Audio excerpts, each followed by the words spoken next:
Hello students, today we will discuss Marigold class 5th. Lesson number 8 है Unit 4 My Elder Brother मेरे बड़े भाई के बारे में. This is a story by Premchandra title बड़े भाई साहब. यह एक कहानी है किसके द्वारा लिखी गई है? प्रेमचंद्र जी के द्वारा, जिनको टाइटल क्या दिया गया, शीर्षक क्या दिया गया है? बड़े भाई साहब यानी बड़ा भाई. द स्टोरी शोज डैट, ये कहानी दिखाती है experience is as important as hard work. Experience होता है अनुभव, अनुभव एज इम्पोर्टेंट इतना जरूरी है एज हार्ड वर्क, जैसे कि कठिन परिश्रम. जितना कठिन परिश्रम इम्पोर्टेंट है उतना ही एक्सपीरियंस इम्पोर्टेंट है. सीन 1 है a hostel room. 2 brothers aged 9 and 14 years sitting at a study table. एक हॉस्टल रूम, हॉस्टल मतलब छात्रावास का रूम है.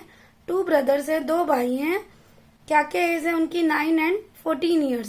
Sitting at the study table, और कहाँ पर बैठे हैं वो? एक स्टडी टेबल पर, पढ़ने वाली मेज पर. द एल्डर ब्रदर, एल्डर मतलब बड़ा भाई, भैया, is reading a book and the younger one Munna is drawing pictures of birds and animals. जिसमें बड़ा भाई जो है वो क्या कर रहा है? एक बुक पढ़ रहा है. एंड द यंगर वन, और जो छोटा भाई है Munna, is drawing pictures, pictures को ड्रॉ कर रहा है. ऑफ बर्ड्स एंड एनिमल्स, पक्षियों की और पशुओं की पिक्चर्स को, तस्वीरों को ड्रॉ कर रहा है. अलग अलग सीन है इस लेसन के अंदर. आज हम पढ़ेंगे सीन 1 एंड सीन 2. सीन 1 में क्या है? भैया, what are you doing? Munna, भैया पूछ रहा है, भाई पूछ रहा है, बड़ा भाई, कि तुम क्या कर रहे हो मुन्ना? तो मुन्ना क्या रिप्लाई कर रहा है? आई एम ड्रॉइंग, मैं चित्र बना रहा हूँ, ड्रॉ कर रहा हूँ. नेक्स्ट क्या है? भैया, व्हेन विल यू स्टडी? तो भाई पूछ रहा है, व्हेन विल यू स्टडी, तुम पढ़ोगे कब, तुम पढ़ाई कब करोगे? Where was you are in the morning, और तुम सुबह क्या?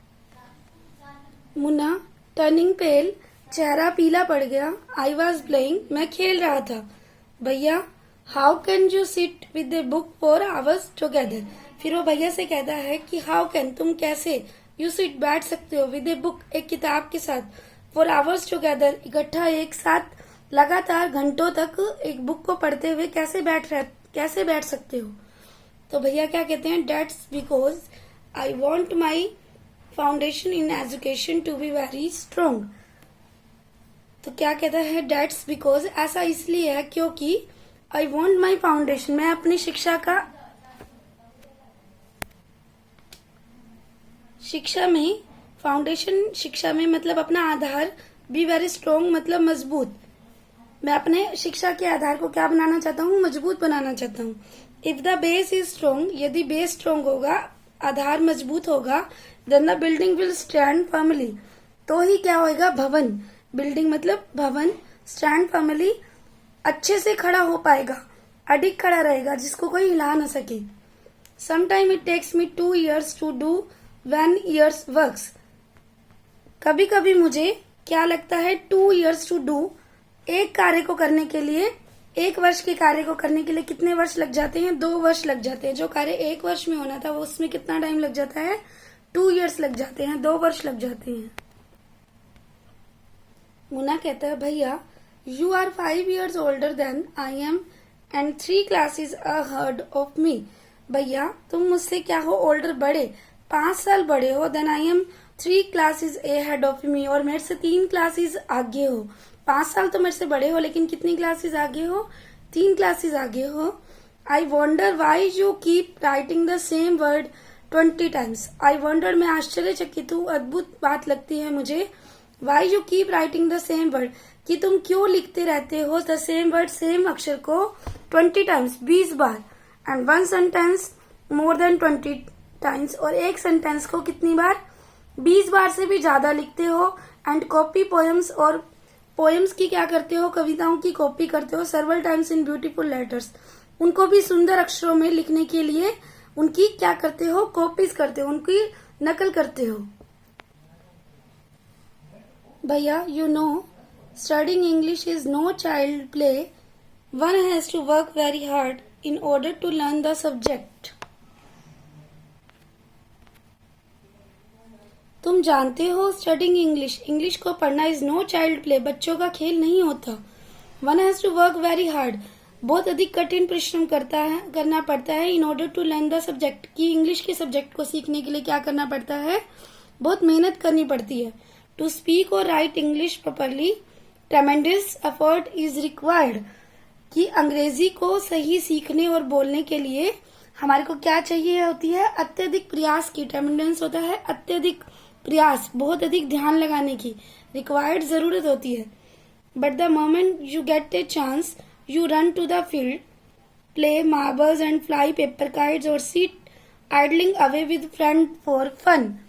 लेकिन तुम क्या कर रहे हो, परंतु जैसे ही बट द मोमेंट, जैसे ही चांस मिलता है, जैसे ही अवसर मिलता है, तुम खेलने के लिए भाग जाते हो, या फिर क्या करते हो, मार्बल्स यानी कंचे खेलते हो, पेपर काइट्स यानी पतंगे उड़ाते हो, sit idling away with friends और क्या करते हो, अपने दोस्तों के साथ बैठ के हंसी मजाक करते हो for fun. Can you sit down and study, क्या तुम बैठ नहीं सकते और पढ़ नहीं सकते, स्टडी मतलब पढ़ नहीं सकते। मुन्ना, ओ भैया there is a big mela in the village, कि भैया आज एक बिग मेला लगा हुआ है इन द विलेज, गाँव में। टुडे आज शुड वी गो, तो हम वहां चलते हैं। भैया have you ever seen me going to a fair or going to watch a cricket or hockey match, क्या तुमने मुझे पहले कभी देखा है गोइंग टू एक फेयर, मेले में जाते हुए, या going to watch a cricket, या क्रिकेट का मैच देखते हुए, और हॉकी मैच या फिर हॉकी का मैच देखते हुए। I do not go near them, मैं उनके नजदीक भी नहीं जाता। नियर होता है नजदीक जाना, मैं उनके समीप भी नहीं जाता या पास भी नहीं जाता। I prefer to study a book, मैं किसको प्रेफर करता हूँ, सिर्फ एक बुक पढ़ने में, मैं बुक को पढ़ने में ही प्रेफर करता हूँ। I do not mind repeating A class for more than 2 years, I do not mind, मैं अपने माइंड में नहीं रखता कि रिपीटिंग ए क्लास, एक ही क्लास में फॉर मोर देन 2 years, 2 साल से भी अधिक एक ही क्लास में पढ़े रहें।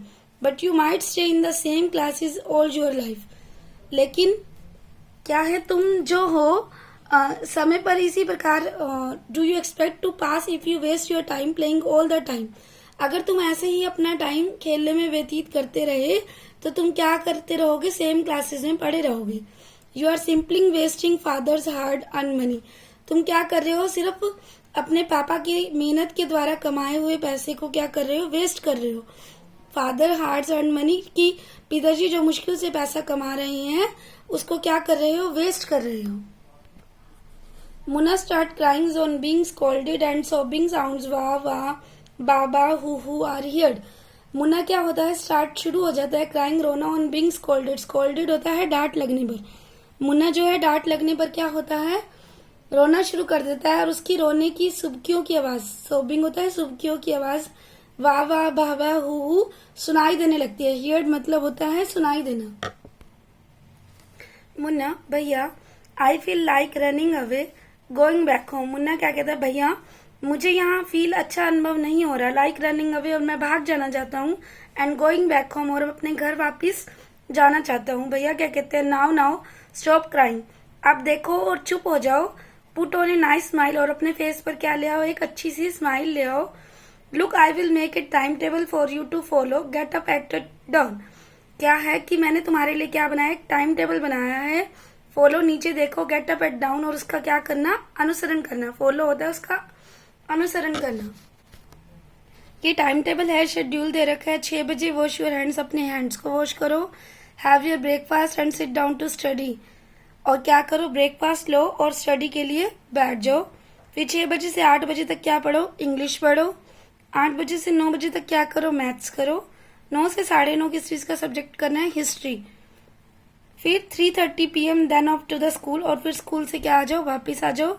5 से 6 ग्रामर करो, half an hour for strolling, और आधा घंटा क्या करो, उसकी स्ट्रोलिंग करो, उसको रीड करो। 6:30 से 7 बजे तक इंग्लिश कॉम्पोजिशन करो, देन डिनर करो। 8 से 9 ट्रांसलेशंस करके देखो। 9 से 10 क्या करो, हिंदी सब्जेक्ट पढ़ो, और 10 से 11 other subject, and then to bed, और सब्जेक्ट पढ़ो और देन टू बेड, और फिर कहाँ चले जाओ, बिस्तर पर सोने के लिए। मुन्ना कहते हैं, but when it is time to play, लेकिन इसमें खेलने का टाइम कहाँ है भैया, प्ले खेलना, वट इज द नीड, इसकी क्या आवश्यकता है मुन्ना। मुन्ना क्या कहता है, oh I love the green fields, मुझे हरे भरे खेतों से क्या है, प्यार है। द जेंटल ब्रीज, मंद पवने, जेंटल ब्रीज होती है ठंडी हवा जो चलती है, वो मुझे अच्छी लगती है। I want to jump up like a football, और मैं एक फुटबॉल की तरह क्या करना चाहता हूँ, जंप करना चाहता हूँ, कूदना चाहता हूँ। I like the touch and go to हु टू साउंड ऑफ द कबड्डी, जो कबड्डी में टचिंग होती है, जो साउंड आती है उसमें हु टू की, मुझे बहुत अच्छी लगती है और मैं वहां जाना चाहता हूँ। And the hurry and flurry of volleyball pulls me like a magnet, जो वॉलीबॉल में भाग दौड़ है, हरी फ्लरी मतलब भाग दौड़, जल्दी आना जाना, मुझे क्या करती है, मैग्नेट होता है चुंबक की भांति, पुल्स मतलब खींचना, मैग्नेट मतलब चुंबक, पुल्स मतलब खींचना, चुंबक की भांति क्या करती हैं, खींचती हैं। As soon as I am on the field, जैसे ही जो ही मैं मैदान में जाता हूँ, ऑन द फील्ड मतलब खेत में या मैदान में, आई फॉरगेट एवरीथिंग, मैं सब कुछ क्या कर देता हूँ, भूल जाता हूँ। आज हम सीन 1 ही करते हैं, नेक्स्ट वीडियो में हम सीन 2 करेंगे। ऐसे करके जितने भी इसके सीन्स आएंगे हम उसको कवर अप करेंगे। तो आप सबको आज सीन 1 की हिंदी समझ में आ गई होगी। मिलते हैं सीन 2 के साथ। Good bye.